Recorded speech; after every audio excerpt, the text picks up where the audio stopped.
আলহামদুলিল্লাহ, এই বৃষ্টির মধ্যে গরু কেনার জন্য বেরিয়ে গেছি। তো এখন বৃষ্টিটা একটু কমছে, তো গুদারাঘাট থেকে পার হব। হাটে ঢোকার পর এই কালো গরুটা পছন্দ হয়েছিল সবারই। তো দামে বন ছিল না, ব্যাপারী তো ছাড় দিচ্ছিলই না, প্রচণ্ড গরুর দাম এবার হাটে। তো তারপর এখানে যখন কালোটা হয় নাই, তো একটু সামনে গিয়ে লাল গরুটা দেখলাম। এই লাল গরুটা 2,10,000 চাচ্ছিল, বাট আমরা 1,80,000 মানে বলছি, তারপরও দেয় নাই। তো গরুগুলো সুন্দরই ছিল, বাট প্রচণ্ড দাম এবার হাটে, ব্যাপারীরা গরু ছাড়তেই চাচ্ছে না।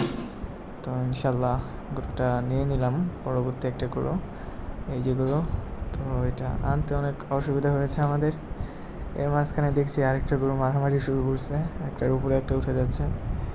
তো এগুলোতে দেখে আমাদের সময় নষ্ট করা যাবে না। তো আলহামদুলিল্লাহ গরু নিয়ে নিয়েছি। তো এটা পিক আপে উঠিয়ে এখন নিয়ে যেতে হবে। তো হাসিলের টাকা জমা দিচ্ছি। সো আলহামদুলিল্লাহ আমাদের গরু কেনা টান। এখন আমরা বাড়ির উদ্দেশ্যে রওনা দিব। তো আপনাদের গরু কিনেছেন কিনা জানাবেন।